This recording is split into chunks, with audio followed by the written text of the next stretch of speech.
Students, क्या आप कभी अपने पेरेंट के साथ मेले में गए हो? और क्या कभी आप उस मेले में अपने पेरेंट से बिछड़कर गुम हो गए थे?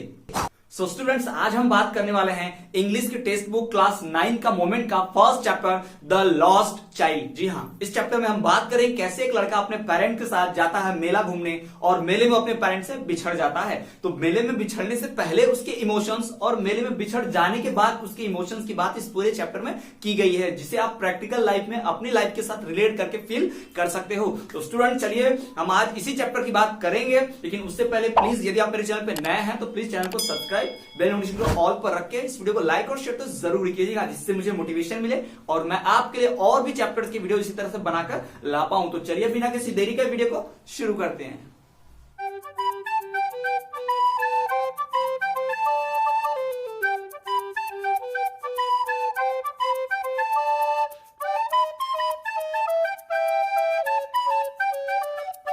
हेलो स्टूडेंट्स, मैं हूं अभिषेक वर्मा और स्वागत है आपका हमारे चैनल स्टडी क्लास पे, जहां आज हम बात करने वाले हैं इंग्लिश टेक्स्ट बुक मोमेंट का first chapter a lost child के बारे में। तो चलिए हम देखते हैं इस चैप्टर के ऑथर के बारे में, इस चैप्टर के कैरेक्टर्स के बारे में और इस चैप्टर का पूरा प्लॉट और समरी के बारे में। जी हाँ, एक एक चीज की जानकारी मैं डिटेल में दूंगा, फुल एक्सप्लेनेशन, फुल एनालिसिस के साथ, और साथ ही साथ इसकी समरी भी बताऊंगा। तो वीडियो के एंड तक जरूर बने रहिएगा। ये चैप्टर, ये वीडियो देख लेने के बाद आपको पूरी तरह से रिवाइज हो जाएगा। तो चलिए स्टूडेंट्स, हम बात करते हैं सबसे पहले इस चैप्टर की। तो ये जो चैप्टर है इसका नाम है द लॉस्ट चाइल्ड। तो नाम पढ़कर ही आपको समझ में आ गया होगा कि भाई इसमें एक बच्चा होगा जो गुम हो जाता है। द लॉस्ट चाइल्ड, उसी की बात करने वाले हैं। तो ये हमारे कहानी का मेन कैरेक्टर भी होगा, नाम में समझ में आ रहा है, ठीक है। तो इस चैप्टर को लिखा है मुल्क राज आनंद ने। जी हाँ, इस स्टोरी को लिखा हुआ है मुल्क राज आनंद, जो कि इंडियन राइटर है। उनके बारे में डिटेल में हम डिस्कस करेंगे। तो आप पहले तो देख लीजिए, द लॉस्ट चाइल्ड, इसे लिखा है मुल्क राज आनंद ने। बड़े फेमस राइटर है, ब्रिटिशर्स के जमाने से इंडिया में रह रहे, उस समय से इन्होंने स्टोरी लिखी हुई है, ठीक।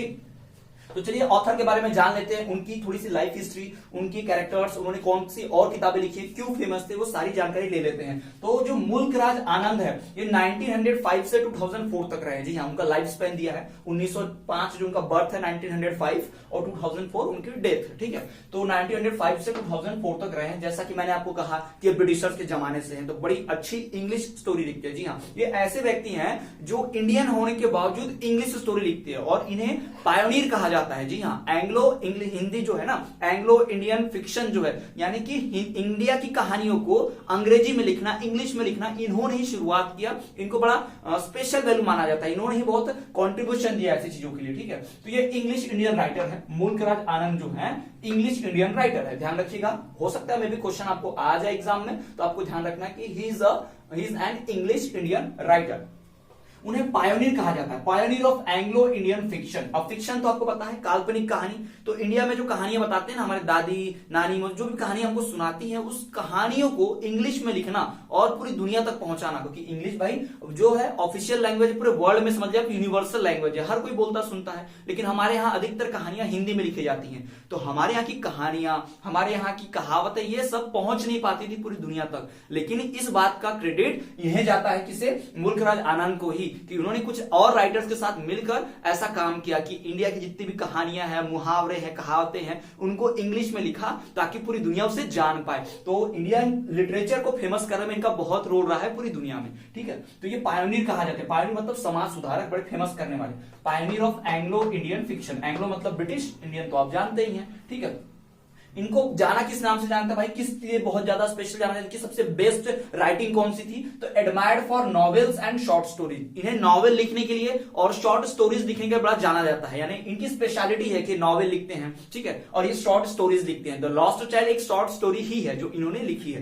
तो नॉवेल्स और शॉर्ट स्टोरीज के लिए इनको बहुत जाना जाता है, इनकी स्पेशलिटी है इसी में, ठीक। और सबसे फेमस राइटिंग जो इनके लिए अवार्ड भी इनको मिल चुके हैं, इन्हें पद्म भूषण का अवार्ड भी मिला हुआ है तो इंडियन गवर्नमेंट से। तो ये जो फेमस राइटिंग है इनकी, कूली और अनटचेबल। जी हाँ, दो इन्होंने नॉवेल्स लिखी हैं, एक कूली और एक अनटचेबल, बड़ी फेमस हुई, इसे बहुत सराहा गया, ना सिर्फ इंडिया में बल्कि दूसरी देशों में भी इनकी पुस्तक खरीदा गया, बहुत ज्यादा फेमस इनकी कहानियां। तो ये तो बात हो गई ऑथर के बारे में कि मुल्क राज आनंद कौन है, क्या लिखे हैं, कैसे लिखे, तो ये सारी बातें हमने ऑथर के बारे में कर ली। अब चलिए हम जानते हैं इस चैप्टर के, इस कहानी के पूरे कैरेक्टर्स के बारे में। जी हाँ, इस कहानी में कौन कौन से मेन कैरेक्टर्स है, कौन कौन से मेन पात्र हैं, उनकी जानते हैं भाई। तो कैरेक्टर में सबसे पहला जो है लिटिल बॉय, जैसा कि मैंने आपको बोला था द लॉस्ट चाइल्ड, वही मेन कैरेक्टर है। तो little boy the lost child वो सबसे मेन कैरेक्टर्स है, ठीक है, उसी के चारों कहानी घूम रही है। फिर उस चाइल्ड के पेरेंट्स होंगे, चाइल्ड है माँ बाप से बिछड़ रहा है तो माँ बाप भी होंगे, तो फादर और मदर जो है उस लॉस्ट चाइल्ड के पेरेंट्स है, parents of the lost child. और तीसरा जो है, चौथा जो व्यक्ति वो मैन, एक अननोन मैन होता है मेले में, जो उसके माँ बाप से बिछड़ जाने के बाद उसे मिलता है, जो उसे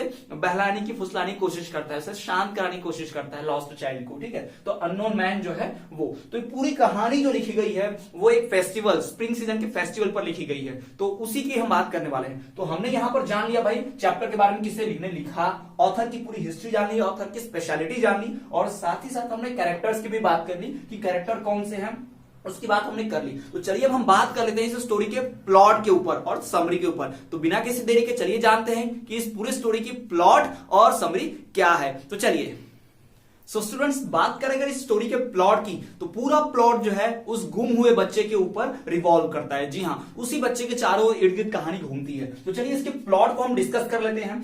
ए child goes to fair with his parents, एक लड़का है, बच्चा है, जो अपने पेरेंट्स के साथ मेले में जाता है। तो जाहिर सी बात है, कोई बच्चा मेले में जाएगा तो वहां पे सामान देखेगा, छोटा बच्चा है भाई, तो वो सामान देखेगा तो उसकी लालच करेगा, उसके मन में अट्रैक्शन बढ़ेगा, जो भी चीज दिखती है। मैंने छोटे बच्चे क्या करते हैं, खिलौना दिखा खिलौना लेना है, बलून्स दिखे बलून लेना है, स्वीट्स दिखे स्वीट्स लेना है, कुछ भी दिखेगा उन्हें वो लेना ही है, ठीक है। अब पेरेंट्स मना करते हैं, पेरेंट्स को पता है बच्चा जो हर चीज को जीत करेगा तो हर चीज नहीं दिलाई जा सकती, तो पेरेंट्स उसको मना करते हैं, ठीक है। तो उसे लगता है कि पेरेंट्स बहुत स्ट्रिक्ट हैं, पेरेंट्स कैसे हैं, मतलब बुरे हैं जो उसे नहीं दिला रहे हो सामान, उसे ऐसा लगता है। ये जनरली हर चाइल्ड के साथ होता है, हमेशा ये होता है बचपन में, ठीक है।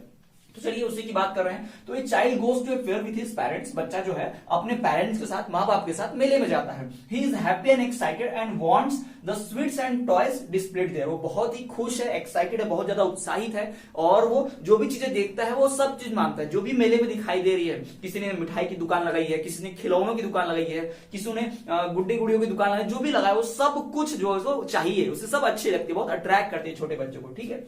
But his parents don't buy them for him, लेकिन उसे पेरेंट जो है उसे नहीं देते। लेकिन फिर भी वो बच्चा रोता नहीं, बहुत ज्यादा मतलब ऐसा दुखी नहीं हो गया कि हाँ, बहुत ज्यादा अपसेट नहीं होगा कि नहीं दिला रहे हैं, ठीक है। बस मन में थोड़ा सा रहता है कि डाउट रहता है ऐसा कि नहीं दिला रहे हैं, चलो अच्छे नहीं यार, हमेशा मना करते, बहुत स्ट्रिक्ट है वगैरह वगैरह। फिर क्या होता है आगे देखिए, he got separated from his parents and man offers him all those stuffs that he wanted earlier but refused him। फिर वो अपने माँ बाप से अलग हो जाता है, बिछड़ जाता है। फिर उसे एक आदमी मिलता है, तो वो उस क्या करता है, वो आदमी उसे सब कुछ दिलाकर, मतलब जो जो मेले में दिख रहा है वो दिलाकर उसे चुप कराना चाहता है, शांत कराना चाहता है कि बेटा तुम शांत हो जाओ, रो मत, ठीक है। लेकिन वो लड़का हर एक चीज लेने से इनकार कर देता है। वही चीज जो पहले पेरेंट्स से डिमांड कर रहा था, अब वही चीज वो कोई और दिला रहा तो नहीं ले रहा है। तो ये इस बात को दर्शा रहा है भाई कि स्टोरी में कि हमारे लिए मेन क्या है, हम बच्चों के लिए या किसी के लिए मेन क्या है, हमारे फैमिली पेरेंट्स साथ में रहें तो हर चीज की वैल्यू है, वरना जो भी चीज है उसकी कोई वैल्यू ही नहीं है। जो मिठाइयां, जो बैलून से बहुत पसंद थी, बहुत अट्रैक्ट कर रही थी, जिनकी वो जिद कर रहा था, अब वही चीजों को रिफ्यूज कर रहा है, फ्री में मिल रहा है फिर भी, क्यों? क्योंकि उसके पेरेंट्स साथ में नहीं है, वो अपने पेरेंट्स से बिछड़ गया। तो इस पूरी कहानी में इन्हीं इमोशंस को,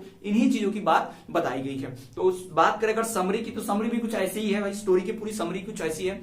क्या है समरी कि लड़का जाता है अपने पेरेंट्स के साथ फेयर में, तो फेयर में आता है तो देखता है चारों तरफ दुकानें लगी हुई हैं, भीड़ भाड़ है, अट्रैक्टिव चीजें हैं, सब कुछ उसको डिस्प्ले होकर दिखाई दे रही हैं, बलून्स है और सब कुछ दिख रहे हैं। तो जब इस स्वीट्स की दुकान पे जाता है तो उसे इच्छा होती है खाने की, पर उसके पेरेंट्स बोलते हैं कि नहीं, इतनी सारी स्वीट्स नहीं खाना, एक कोई भी ले लेंगे, चलेंगे आगे, फिर मना कर देते हैं। फिर मम्मी उसकी बोलती है कि बेटा चलो बेटा चलो, ठीक है। तो वो चलता है पीछे पीछे, इधर सब चीजें, उसका ध्यान हर चीज के ऊपर जाता है, हर चीज की तरफ अट्रैक्ट होता है कि झूले में बैठना है, बलून्स भी लेने हैं, खिलौने भी लेने हैं, वो सपेरा बैठा होता है, वो बीन बजा रहा होता है, तो वो म्यूजिक भी सुनना है, सांप भी देखना है, बहुत सारी चीजें उसके मन में डाउट रहती हैं, सब चीज अट्रैक्ट चाहिए, लेकिन पेरेंट्स उसको मना करते हैं। फिर धीरे धीरे हो जाता है तो कुछ चीजों को देखने के चक्कर में वो पीछे छूट जाता है, और मेले में भाई इतनी भीड़ है तो बिछड़ जाते हैं, और हर तरफ चारों तरफ इतनी भीड़ है तो हर तरफ एक जैसे कपड़े पहने नजर आ रहे हैं, तो पहचान नहीं पा रहे कौन उसके पेरेंट्स है। फिर वो लगता है चिल्लाने, है ना, पेरेंट्स कहाँ गए ढूंढने लगता है, आंखों में आंसू आ जाते हैं, इधर उधर भाग दौड़ में कपड़े गंदे हो जाते हैं। फिर उसको एक आदमी मिलता है जो उससे अपने साथ लेता है और कहता है कि बेटा चलो मैं तुम्हें बलून दिलाता हूँ, कहाँ तुम्हारे पेरेंट्स, कहाँ गए तुम्हारे पेरेंट्स।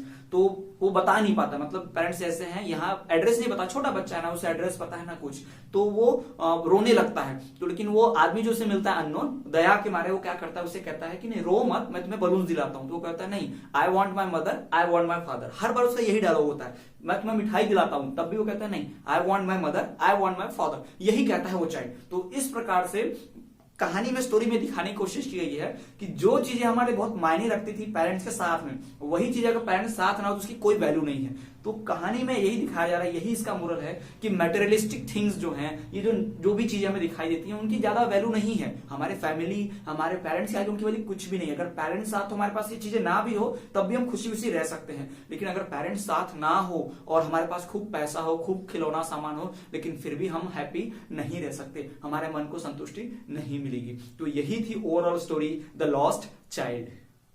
तो स्टूडेंट्स, ये थी video lecture the lost child English का क्लास 9 मोमेंट पे फर्स्ट चैप्टर का। यदि आप इसी तरह के और भी वीडियो लेक्चर्स, न्यूज, फैक्ट देखना चाहते हैं तो आप हमें फेसबुक, इंस्टाग्राम और टेलीग्राम पे फॉलो करना ना भूलें, हम हर जगह हैं।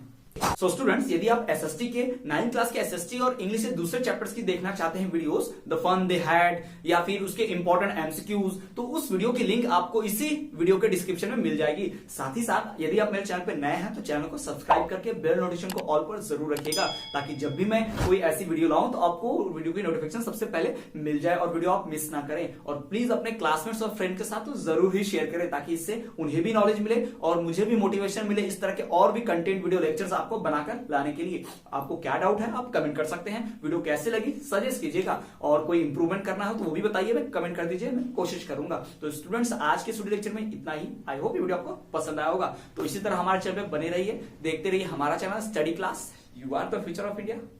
पीस।